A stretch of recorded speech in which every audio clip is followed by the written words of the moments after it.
Washover sand deposits, common after major storms, were widespread along the coastal landscapes of Sandy.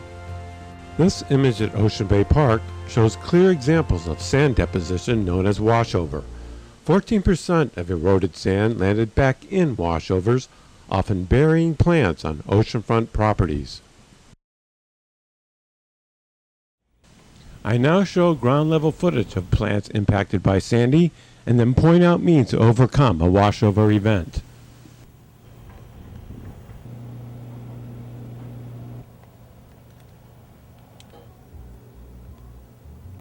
You want to be able to see the flare of the base of the trunk, so that you know that it's at the original grade. With so much sand pile there, it's literally suffocating the tree. So now they could even perhaps save this Japanese maple by removing the sand away from it, and not all of the sand, just within the primary, right underneath the tree, or at least right at the base of the tree. And sometimes the sand deposition, or the amount of extra earth at the base of the tree, doesn't manifest itself until 2 or 3 years after it's occurred. It's always in the property owner's best interest to remove that sand for the benefit of the health of the tree, and also to cut back the dead stuff at the top. For plants along boardwalks and roadways, plow removal will exacerbate conditions by burying plants in even more sand, like a snowplow does with snow. Unlike snow, though, sand won't melt away.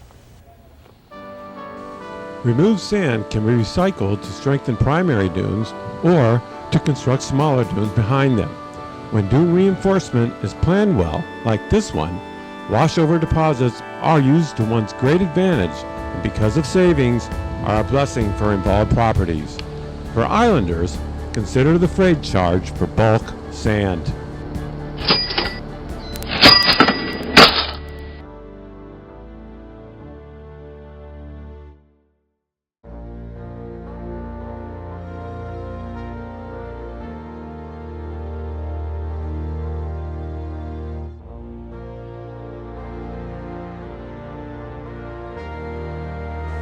Elevation maps of the island show why certain places had more flooding than others. For example, the contrast between Ocean Beach and Fire Island Pines spells out the amount of flooding that occurred in each. First, a closer look at elevations in Ocean Beach. Note the amount of green areas on the map, particularly along the bay, which indicate low-lying ground or the same elevations of the lower beach. Then, note the yellow spots, which indicate higher ground but is not continuous. This low relief pattern underlied more extensive, prolonged flooding, shown in many videos from the Ocean Beach area.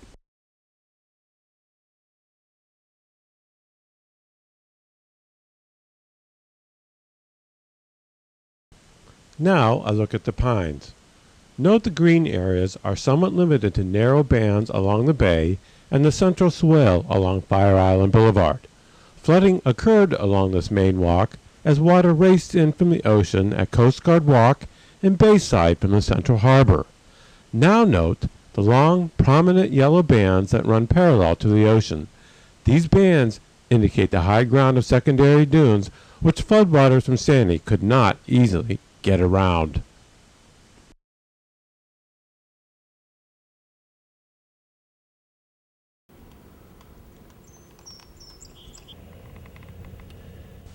Not that vegetation here was spared flood damage. To clarify, I start with an overlay of the Pines elevation map on an aerial image. Significant here are the isolated green areas, which show local depressions where shallow, trapped floodwater sat for long periods, laden with varying amount of salt. Next is footage of impacts at corresponding bay and swale environment locations. Look on one side of this path, where the bamboo stands just didn't make it because of the saltwater flooding impacts. And on this side, it's much more green because it's higher and did not get as much flooding. Nice salt water, right close to the ocean, settled here to an extent that just killed everything that was sitting in a prolonged or a sustained depth of water. It includes the pitch pines, the bamboo, the cherry tree, the cedars, and it's pretty evident, like right along the property line. Landowners and designers can check overlays to identify these problem spots when planning landscapes. If you own one, either avoid, de-emphasize, or highlight it with plants that have proven flood and salt tolerance, like these ornamental grasses. A few shrubs tolerate them, but no trees do.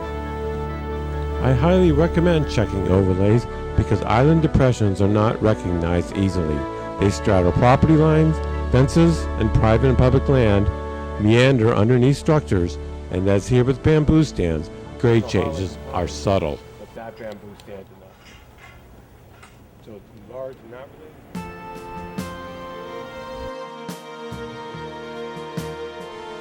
This discussion of salt spray involves just evergreen trees, mainly because impacted foliage was so stark this summer after Sandy. First, a look at inland sites. In the pines, secondary dune sheltering held true to form, as demonstrated at the east end of the pines along the boulevard. There, where second dune and woodland are tallest, ornamental evergreens like arborvitae, cryptomeria, and leyland cypress had almost no salt spray damage. But in west end exposed sites, damage was noticeable. The difference in location reinforces the need to select salt-tolerant trees for exposed sites, not always obvious amongst irregular dunes. On oceanfront sites, salt spray is an ever-present issue, as damage can result from it practically all year long and after every windy rain or storm. Understand that beaches and dune fronts are hostile to woody plants, as none naturalize there. Even the few species that naturalize on the back of front dunes are always stunted by salt spray. Amongst evergreens, the non-native Japanese black pine is the most salt tolerant. The reason it is planted almost exclusively on ocean frontage from Cape Cod to North Carolina. The black pines at Fire Island beaches were damaged extensively by Sandy, as shown in these clips of beachfront properties the summer after the storm.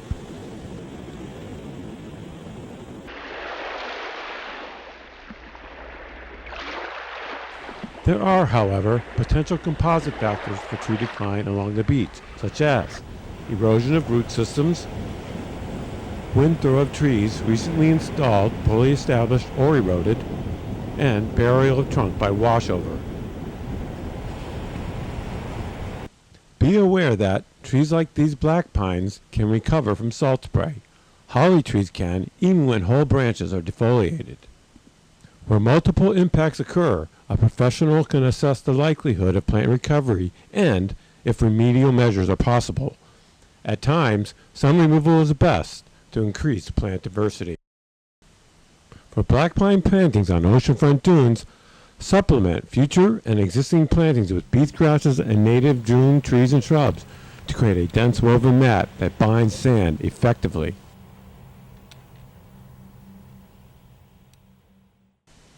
And plant young, vigorous black pines periodically.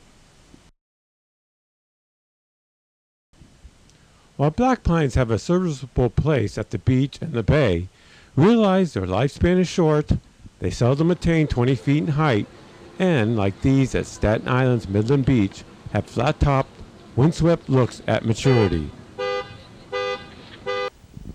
which is radically different from the upright stature and broad, open crowns found in the 70-foot inland stand of native pitch pines. In light of the vast difference in the two pine species, I recommend that if property is near, but not directly on the water, attempt to plant a layered mix of black pines and pitch pines. On inland sites, for a long-term canopy, plant native pitch pines, as black pines genetically can't yield this majestic, sweeping effect so cherished amongst island dunes.